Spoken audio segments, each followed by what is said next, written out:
So today we will be talking about smartphones. What is a smartphone?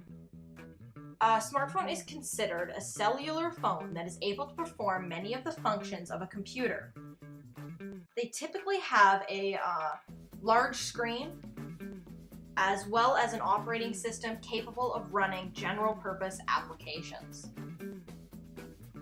The first company to coin the term smartphone was Ericsson GS in 1997.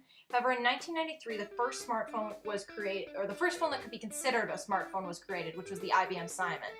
It had a touchscreen and was also capable of phone-to-phone calling.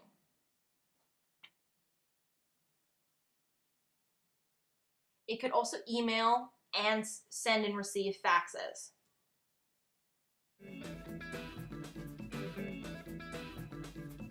So what is in a smartphone actually?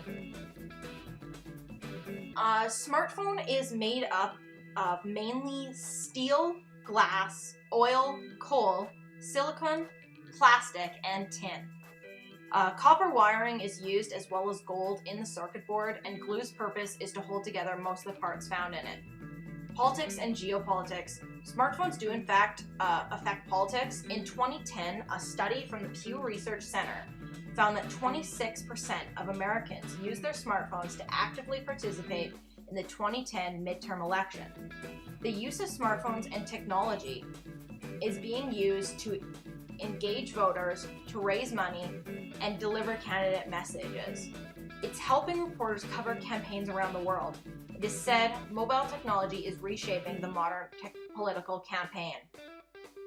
So smartphones are helping the relations between countries because they know that if they get into conflict with each other, they could potentially lose their trading partners, such as America and China with the Apple company, as well as South Korea being tied in, as Apple actually buys from Samsung. They know they have to keep relationships intact. So in a sense, smartphones can help stabilize relationships between countries. Smartphones have a positive and negative impact on our society. They give us access to email, high-speed internet, apps, and so much more to make our everyday lives easier. However, there is also a downside to the direct access that smartphones give us. A recent Kent State University study suggests that people who spend more time on their smartphones are in fact less physically active than those who do not. Also, other studies have shown that going on social networking sites such as Facebook, Instagram, or Twitter are more addicting to constantly check than consuming alcohol or drugs. Since smartphones are a relatively new technology, there are not many historical events surrounding them. However, we're going to talk about one that has been going on since online communication was basically invented: cyberbullying. So texting is the second most popular form of cyberbullying, with social networking being the first. Nearly 43% of kids are cyberbullied, but only 1 in 10 report it. And cyberbullying can include sending mean messages or threats to a person's email account or cell phone, spreading rumors online or through text, posting hurtful or threatening messages on social networking, stealing a person's account information to break into their account and send damaging messages. Also, they can pretend to be someone else online to hurt another person, take unflattering pictures of a person and spread them through cell phones or the internet. Finally, sexting or circulating sexually suggestive pictures or messages about a person. So how does this affect the environment?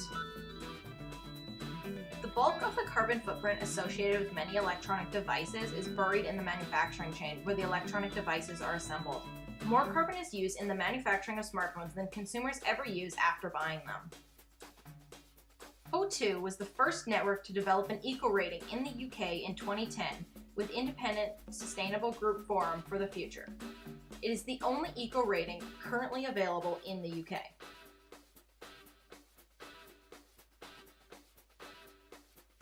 Apple sold twice as many phones in 2012 for a higher price than it did in 2008, and the company's overall absolute greenhouse emissions are estimated to have increased by 34% in 2012 alone. Rare earth minerals like neodymium, tantalum, and lanthanum are responsible for many of the standout properties of your cutting-edge smartphone. More than 90% of the rare earths mined over the past decade come from China. There are not an abundance of rare earth minerals, and they are extremely hard to recycle. There are three major issues facing the workers of this field. They are low wages, bad working conditions, and unpaid overtime. Foxconn employees were paid minimum wage, but as of 2013, their wages were increased by 82% because of worker shortages.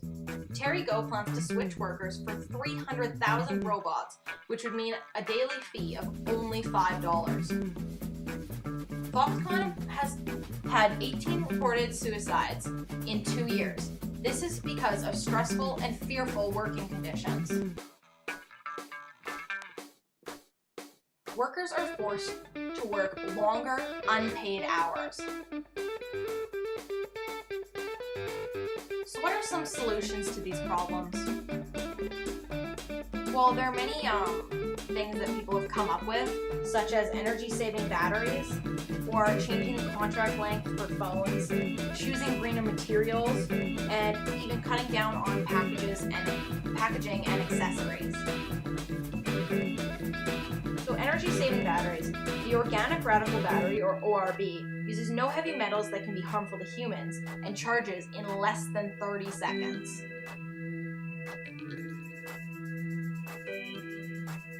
We can also change the contract length.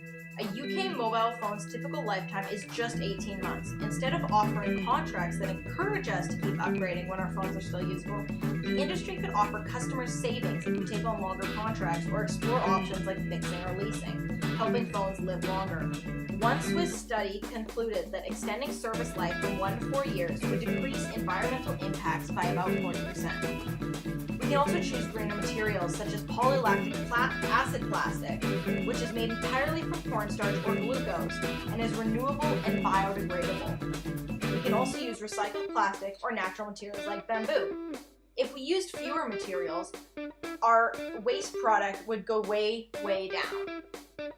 And if we cut down on packaging and accessories, 70% of buyers already have the compatible chargers for the 30 million new phones sold annually. HTC, Nokia, and Sony now sell some models with just USB leads instead of unnecessary chargers, as part of O2's Chargers Out of the Box campaign. In summary, smartphones have become a very important necessity that we won't leave home without. In ways, people benefit from the creation of smartphones, but the environment does not. However, whether we like it or not, smartphones are getting increasingly more popular and are the beginning of the future. The end.